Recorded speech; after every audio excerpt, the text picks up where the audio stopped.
नमस्कार dear students, स्वागत है आपका इस वीडियो में। और इस वीडियो में हम करेंगे कक्षा 9 का प्रश्नावली 8.2 का प्रश्न नंबर 7। तो चलिए हम स्टार्ट करते हैं और करते हैं अपना प्रश्न नंबर 7 का हल।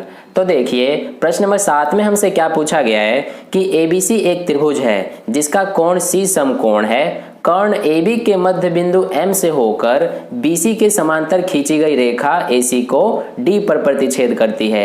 दर्शाइए कि इसमें हमें 3 भाग दिए गए हैं। पहले में हमें दर्शाना है कि D भुजा AC का मध्य बिंदु है, दूसरा MD लंब है AC पर और तीसरा CM बराबर MA बराबर हाफ ऑफ AB है। ठीक है, तो यहाँ पर प्रश्न नंबर 7 के लिए हमने ये आकृति बना लिया है जिसमें हमें प्रश्न के अनुसार जो कहा गया है उसके हिसाब से हमने ये बनाया है। जिसमें हमें कहा गया है कि ABC एक त्रिभुज है, तो ये हमने बना लिया है। जिसमें कोण C समकोण है, तो ये हमारा यहाँ पर C समकोण है। और इसके अलावा हमें कहा गया है कि इसका जो कर्ण है यानी कि ये AB, इसके मध्य बिंदु M से होकर इस BC के समांतर एक रेखा खींची गई है जो कि AC को यहाँ D पर प्रतिच्छेद करती है। तो इस तरह से ये हमारा आकृति है। अब यहाँ पर पहले में हमें क्या दर्शाना है कि जो D ये बिंदु है ये इस AC भुजा का मध्य बिंदु है। ठीक है, तो चलिए इसको अब हम यहाँ पे सिद्ध करते हैं। तो सबसे पहले हम क्या करेंगे, इस वाले त्रिभुज को लेंगे यानी कि ABC। तो यहाँ पर हम लिख लेंगे कि त्रिभुज ABC में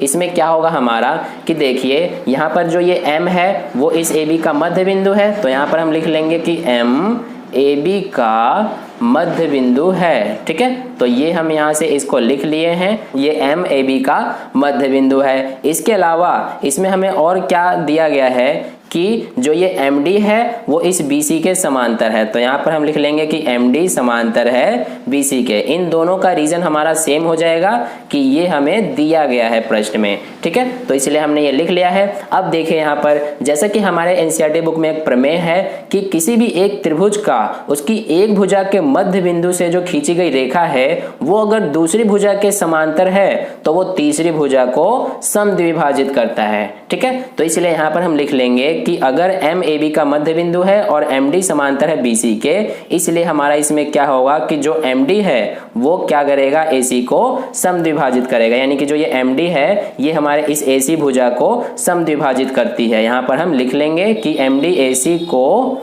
समद्विभाजित करती है। ठीक है, तो ये हम यहाँ पर लिख लिए हैं। अब अगर MD AC को समद्विभाजित कर रही है तो इसलिए हमारा इसमें क्या होगा कि जो इसमें D बिंदु है यानी ये इस AC भुजा का मध्य बिंदु है। यहाँ पर हम इसको लिख लेंगे और इस तरह से हमारा इसका जो पहला भाग है वो इस तरह से सिद्ध हो जाता है। ठीक है, तो ये हम यहाँ से लिख लिए हैं कि D भुजा AC का मध्य बिंदु है। तो इस तरह से हमारा ये पहला भाग हल हुआ। अब चलिए हम अपना दूसरा भाग करते हैं। तो दूसरे भाग में हमें क्या सिद्ध करना है कि जो इसमें MD है वो लंब है AC पर, यानी MD ये इस AC पर लंब है यानी कि 90 डिग्री का कोण बना रहा है। तो इसलिए यहाँ पर हम इसको सबसे पहले अब सिद्ध कर देते हैं। तो सबसे पहले जैसे कि यहाँ पर हमें पता है कि MD जो है वो समांतर है BC के, तो इस तरह से यहाँ पर अगर MD और BC ये समांतर है और इसके अलावा जो हमारा इसमें देखिए कि कोण MDA यानी कि ये वाला जो कोण है वो इस कोण C यानी कि या फिर आप इसको ये भी कह सकते हैं कोण BCA इसके बराबर होगा, क्योंकि ये वाला कोण और ये वाला कोण दोनों में क्या संबंध है, दोनों संगत कोण है। तो इसलिए यहाँ पर हम लिखेंगे कि ये कोण MDA ये हमारा किसके बराबर होगा, ये हमारा कोण BCA के बराबर, या फिर आप यहाँ पे कोण C भी लिख सकते हैं सिर्फ। तो यहाँ पर मैं कोण BCA लिख दिया। ठीक है, क्यों बराबर है दोनों, इसका रीजन देंगे क्योंकि दोनों संगत कोण हैं। ठीक है, अब यहाँ पर इसलिए देखिए कि अगर हमारा यहाँ पर कोण MDA बराबर है कोण BCA के, तो इसलिए हमारा जो कोण MDA है इसका मान कितना हो जाएगा, 90 डिग्री का। क्यों, क्योंकि कोण BCA यानी कि ये हमारा 90 डिग्री का है। ठीक है, तो यहाँ पर रीजन दे देंगे क्योंकि BCA बराबर 90 डिग्री है। तो इस तरह से हमारा ये हुआ। अब देखिए यहाँ पर कि अगर MDA 90 डिग्री का है यानी कि ये वाला कोण अगर 90 डिग्री का है, इसलिए हमारा जो ये MD है वो इस AC पर लंब है। यहाँ पर हम लिख देंगे कि इसलिए MD लंब है AC पर। ठीक है, तो इस तरह से हमारा ये दूसरा भाग यहाँ पे सिद्ध हुआ। अब चलिए इसका अंतिम भाग कर लेते हैं। तो इसमें हमें क्या सिद्ध करना है कि CM बराबर MA बराबर हाफ ऑफ AB है। यानी कि इसमें देखेंगे आप CM तो हमें दिया ही नहीं गया है, तो इसलिए यहाँ यहाँ पर हम CM सबसे पहले इस तरह से बना लेंगे। तो ये हमारा हो गया CM, ये किसके बराबर है, इस MA के, यानी कि ये जो है ये हमारा इसके बराबर है और ये दोनों किसके बराबर है, हाफ ऑफ AB, यानी AB के आधे के बराबर है। तो चलिए इसको अब हम सिद्ध करते हैं। तो इसके लिए हम क्या करेंगे कि सबसे पहले दो त्रिभुजों को लेंगे।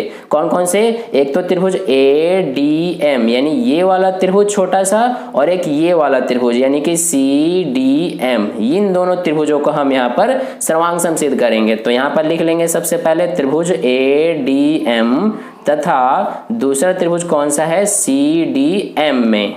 तो देखिए इसमें तीन कंडीशन दिखाएंगे हम। सबसे पहली कंडीशन क्या होगी कि इसमें हमारा जो AD है, यानी ये जो है ये इस CD के बराबर हो जाएगा। क्यों होगा, क्योंकि जैसा कि हमें पता है कि DAC का मध्य बिंदु है। तो यहाँ पर हम लिख लेंगे कि AD बराबर CD है। ठीक है, इसका रीजन दे देंगे DAC का मध्य बिंदु है। तो इस तरह से हमारा ये हो गया।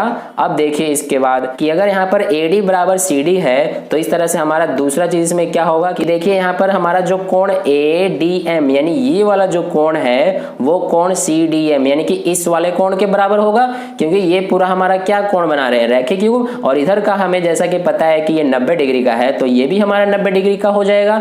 तो इसलिए यहाँ पर हम लिखेंगे कि कोण ADM बराबर कोण CDM है, जो कि 90 डिग्री के बराबर हैं। ठीक है, तो ये हमारा दूसरा चीज हो गया। अब तीसरी चीज इसमें आप देखेंगे कि जो ये MD है ये इन दोनों ही त्रिभुजों में आ रहा है, यानी कि ये उभयनिष्ठ भुजा है। तो इसलिए हमारा ये MD बराबर MD हो जाएगा। इसका रीजन दे देंगे उभयनिष्ठ है। ठीक है, तो ये हमारा हो गया तीसरी चीज। अब देखें यहाँ पर सर्वांग समता का कौन सा नियम यूज हो रहा है, तो इसमें भुजा कोण भुजा यानी कि SAS सर्वांग समता नियम द्वारा इसमें हमारा क्या हो गया कि जो इसमें हमारे दोनों त्रिभुज हैं, कौन कौन से दोनों त्रिभुज हैं, एक तो ADM और CDM, ये हमारा यहाँ पे सर्वांग सम सिद्ध हो गए। ठीक है, तो ये हमारा त्रिभुज ADM सर्वांग सम है त्रिभुज CDM के। ठीक है, तो ये हमारा अगर दोनों त्रिभुज यहाँ पे सर्वांग सम सिद्ध हो गए तो इसलिए हम क्या कह सकते हैं कि जो यहाँ पर हमारा ये AM है ये हमारा इस CM के बराबर हो जाएगा। क्यों, CPCT द्वारा। तो इसलिए यहाँ पर हम लिख देंगे कि यहाँ पर जो हमारा AM है ये बराबर हो जाएगा CM के। क्यों, यहाँ पर रीजन दे देंगे CPCT द्वारा। तो इस तरह से यहाँ पर AM और CM हमारा बराबर हुआ। अब इसके अलावा आप देखेंगे इसमें कि जो हमारा ये AM है ये इस AB का आधा है, क्योंकि यहाँ पर MAB का मध्य बिंदु है, ये हमें कहा गया है प्रश्न में। तो इसलिए हमारा AM इस AB का आधा हो जाएगा। तो इसको हम यहाँ से लिख लेंगे कि हमारा AM बराबर हाफ ऑफ AB। इसका रीजन दे देंगे क्योंकि MAB का मध्य बिंदु है। ठीक है, तो ये हमारा यहाँ से हो गया। अब देखिए इसके आगे हम क्या करेंगे कि यहाँ पर अगर AM CM के बराबर है और यहाँ AM हाफ ऑफ AB के बराबर है, तो इसलिए यहाँ पर हमारा क्या होगा कि ये जो हमारा CM है वो भी इसके बराबर हो जाएगा, क्योंकि AM CM के बराबर है और AM हाफ ऑफ AB के बराबर है, इसलिए हमारा CM और हाफ ऑफ AB भी बराबर हो जाएंगे। तो यहाँ पर हम इसलिए क्या लिख सकते हैं कि जो यहाँ पर हमारा AM है वो बराबर है CM के और ये बराबर है हाफ ऑफ AB के। तो इस तरह से हमारा ये सिद्ध हो गया। अब यहाँ पर आप देखेंगे कि हमारा प्रश्न में इसका जो है ये CM पहले है और यहाँ पर AM यानी कि MA बाद में है, तो इससे कोई फर्क नहीं पड़ेगा, इसमें चिंता करने की कोई बात नहीं है। ठीक है, तो इस तरह से हमारा प्रश्न नंबर 7 का हल ये कंप्लीट हुआ। अब आप वीडियो को पॉज करके और इसको नोट कर सकते हैं। ये हमारा यहाँ से स्टार्ट है और ये हमारा बाकी के यहाँ तक। तो आई होप आपको प्रश्न काल काफ़ी अच्छे से समझ में आया है। मैंने काफ़ी सरल भाषा में समझाने का प्रयास किया है। तो अगर आपको वीडियो अच्छा लगा है तो इस वीडियो को लाइक कर दें, और पहली बार वीडियो को देख रहे हैं तो चैनल को सब्सक्राइब कर लीजिए, ताकि अगली वीडियो जैसे ही मैं अपलोड करूं नए प्रश्नों के उसका नोटिफिकेशन सबसे पहले आपको मिल जाए। और अपने दोस्तों के साथ भी इस वीडियो को शेयर कर दें ताकि उन्हें भी इससे हेल्प मिले। और कहीं पर भी कोई डाउट है इस प्रश्न में तो आप नीचे कमेंट करके मुझसे पूछ सकते हैं, मैं आपको समझाने की पूरी कोशिश करूंगा। तो फिर मिलते हैं अगली वीडियो में नए प्रश्नों के साथ, नए चैप्टर के साथ। तब तक के लिए अपना ध्यान रखें। धन्यवाद।